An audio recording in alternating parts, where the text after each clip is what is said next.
اسلام عورت کی عزت اتنی دیتا ہے جب تک وہ اپنی رضا کا اظہار نہیں کرتی قاضی کی مجال نہیں کہ وہ نکاح پڑھا سکے. ہم خود کھڑے رہتے ہیں جب تک اجازت نہیں آتی. پہلے ہم عورت کی اجازت لے کر کے آتے ہیں اور پھر عورت کو اس کا حق مہر دینے کا حکم بھی مرد کو دیا گیا ہے کہ وہ تمہیں اپنی زندگی چھوڑ کر آ رہی ہے, اپنا گھر چھوڑ کر کے آ رہی ہے, اس کا حق مہر ادا کرو. اور لانے کے بعد جانتے ہیں میرے آقا صلی اللہ تعالی علیہ وسلم کی تعلیمات کیا ہیں؟ اللہ اکبر.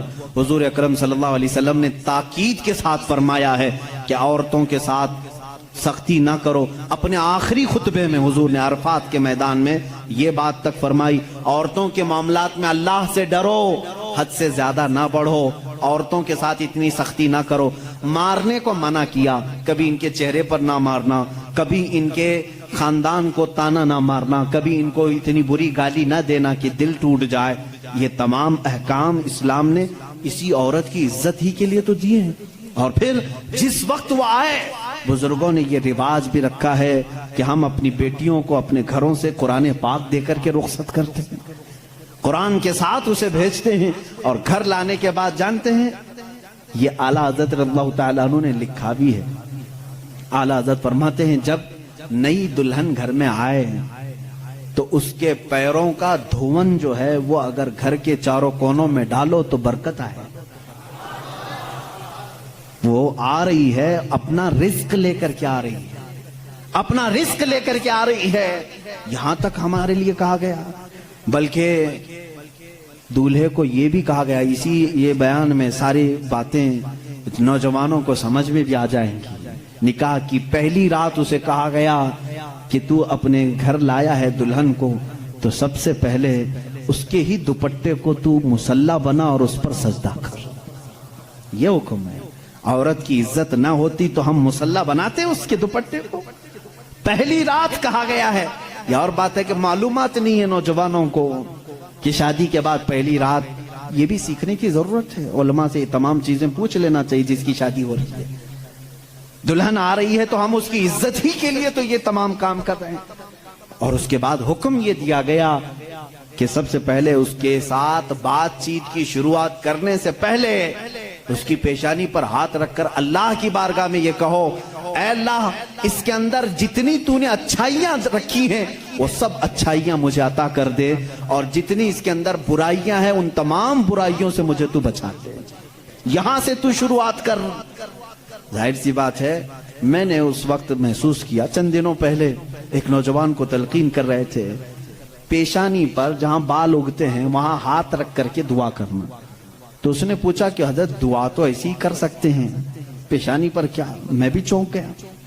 اس کو میں بتاؤں, میرے ایک استاد سے میں نے پوچھا کیا ایسا ہے کہ اپنی دلہن کی پیشانی پر ہاتھ رکھ کر کے اس طرح دعا کرنا چاہیے؟ انہوں نے کہا ہاں ہے. دعا تو کیسے بھی کریں, ہاتھ نہ رکھیں اور ہاتھ چھوڑیں ہاتھ اٹھائیں, سب دعا اللہ سنتا ہے, لیکن اس لیے پیشانی پر رکھ کر کے دعا کرنے کے لیے کہا گیا کہ وہ آج اپنے والدین کو چھوڑ کر کے آئی ہے, اس کے وسیلے سے اللہ جلدی دعا قبول کرے گا. اس کا دل مغموم ہے, وہ غمگین ہے, اور غم زدہ لوگوں کے ساتھ میرا مولا ہے.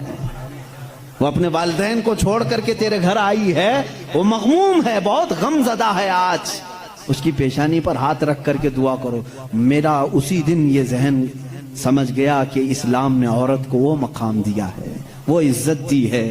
ہم نے اس کو اپنے جسموں کو سکون پہنچانے والا آلہ نہیں سمجھا, مشین نہیں سمجھا, بلکہ حقیقی مسلم وہ ہے جو اپنی عورت کی عزت بھی کرے, احترام بھی کرے. السلام علیکم ورحمۃ اللہ وبرکاتہ. میرے ناظرین رکے دوست رکے, اگر آپ بغیر شادی شدہ ہے نا تو شادی ہونے سے پہلے, شادی کرنے سے پہلے, نکاح ہونے سے پہلے آپ ایک مرتبہ اس مسئلے کو جان لیجئے گا. آج کل ہمارے رواج میں یہ ہو چکا ہے کہ جب ایک لڑکا اور لڑکی کا جب نکاح ہوتا ہے, جب دلہا دلہن کو اپنے گھر لے آتا ہے, جب شادی کی پہلی رات ہوتی ہے تو شادی کی پہلی رات میں ہم بستری کیسے کرنا چاہیے. اور آج یہ ایک رواج بن چکا ہے کہ جب تک دلہن کا خون نہ نکلے شرمگاہ سے تب تک وہ پاک دامن نہیں ہے. تو کیا ایسا بھی ہوتا ہے؟ آپ سب سے پہلے مفتی سلمان اظہری صاحب کے زبان سے بیانات کو سماعت کر لیجیے. اللہ کے رسول صلی اللہ تعالی علیہ وسلم نے جو فرامین دیے ہیں, عزیزان گرامی وقار, یہ نکاح کے اس سسٹم کو بھی میں آپ کو بتاؤں. کچھ تو وہ ہیں جو یہ اسلام کے خلاف بھونک رہے ہیں کہ عورتوں کے اوپر زور زبردستی ہوتی ہے اسلام میں, اور دوسروں کی کیا بات کروں, ہمارے ہندوستان پر بیٹھا ہوا میں کیا بتاؤں, یہ بھی بڑی عورتوں کی ہاں پیڑت مہیلائیں ہیں, مسلم پیڑت مہیلائیں ہیں جو خود بیوی کو چھوڑ بیٹھا ہے. ساری مسلم عورتیں پیڑت ہیں. اللہ اکبر. وہ خود اپنی بیوی کو دیکھنے نہیں جا سکا, زندگی ختم ہونے آ گئی, بال سفید ہو گئے. پیڑت مہیلائیں ہیں مسلمان. ہاں اگر اے مسلمانوں کوئی بھی ہم میں سے عورت پر زور زبردستی کرتا ہے, یاد رکھو میں تمہیں بتاؤں کہ قرآن کی قیامت کے دن اللہ جانوروں پر بھی اٹھائے ہوئے ہاتھ کا فیصلہ لے گا, تو عورت کی بات تو دور کی ہے. میرا عقیدہ تو یہ ہے, ایک عورت نے بلی کو باندھ رکھا تھا, بخاری شریف میں ہے, وہ مر گئی بلی, اور وہ عورت بہت عبادت گزار تھی, لیکن اللہ تعالیٰ نے فیصلہ فرمایا کہ اس عورت کو جہنم میں ڈالو. میری ایک مخلوق کو باندھ کر رکھی اس نے اور وہ مر گئی.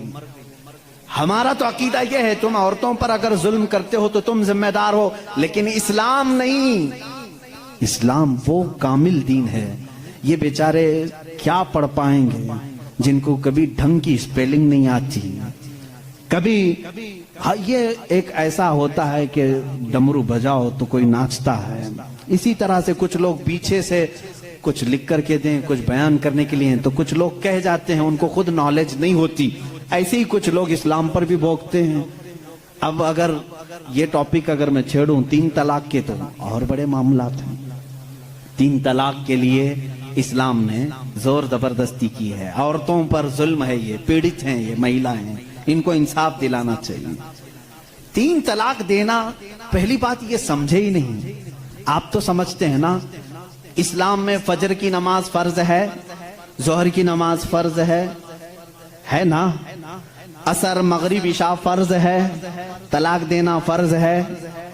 فرض ہے تو اتنا کیوں نہیں سمجھ رہے؟ کون کہتا ہے کہ ہر مسلمان 3 طلاق دینا فرض سمجھتا ہے؟ ارے وہ ایک ایگزٹ راستہ ہے. ہم کبھی بھی کسی بھی بندے کو نکاح پڑھاتے ہیں تو طلاق کا نام تک نہیں لیتے. اگر ذکر کر دیا نا کہ میں 5 سال کے بعد طلاق دینے کے لیے نکاح کر رہا ہوں, تو وہ نکاح ہی حرام ہو گیا.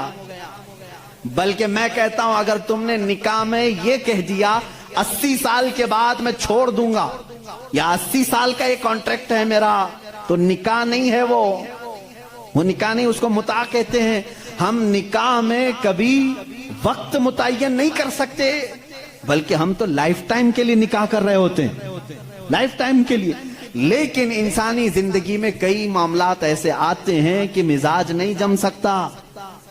ضروری نہیں ہے کہ ہر آدمی کا مزاج دوسرے سے جم جائے. کبھی ایسا ہو گیا تو اس کے لیے آپشن رکھنا چاہیے کہ نہیں رکھنا چاہیے؟ اس کے لیے آپشن رکھنا چاہیے کہ نہیں رکھنا چاہیے؟ ارے میاں تم کسی کو گاڑی میں بٹھا کر کے بھیج رہے ہو اور اس سے یہ کہو کہ چلنا ہی ہے, اگر وہ پوچھ لے گاڑی کے پہیے دونوں پنچر ہو گئے تو کیا کروں, کہا پھر بھی چلنا ہی ہے. یہ ظلم ہے, یہ زیادتی ہے. اس سے یہ کہنا چاہیے کہ اگر گاڑی کے پہیے پنچر ہو گئے, ٹائر پنچر ہو گئے, تو قریب میں گیریج ہے, کھول کر کے بدلوا لو. معقول بات ہے کہ نہیں؟ اگر بیچ راستے میں نہیں تم پابندی لگا دے, نہیں ٹائر نہیں بدلنا, پنچر ہوئی اسی سے چلنا, یہ زیادتی ہے کہ نہیں؟ اب میں آپ کو بتاتا ہوں, 2 ٹائر لے کر کے چلے تھے شادی کے بعد, 2 ٹائر ہیں اور دونوں چل رہے ہیں تو ٹھیک ہے, ایک بھی پنچر ہوا تو کیا کرو؟ یہ کہتے نہیں پنچر ٹائر کے ساتھ ہی چلو. ارے بھائی کہیں اور گاڑی گڑے میں گر جائے گی. حکم یہ ہونا چاہیے کہ اگر پنچر ہو گیا تو ٹائر چینج کر سکتے ہو, تمہارے لیے آپشن ہونا چاہیے. بس اسلام کا تقاضا صرف اتنا ہی ہے کہ اگر کسی کی زندگی میں انبن ہو گئی, نہیں بن پائی, تو اس کے لیے ایک آپشن ہے کہ عورت کو وہ بھی ایک ساتھ 3 طلاق نہیں, اس کو حرام قرار دیا گیا ہے. شریعت میں ایک وقت میں 3 طلاق دے دینا حرام ہے. میں اس کا ببانگ دہل آج اعلان کرتا ہوں, اگر کوئی ایک ہی ساتھ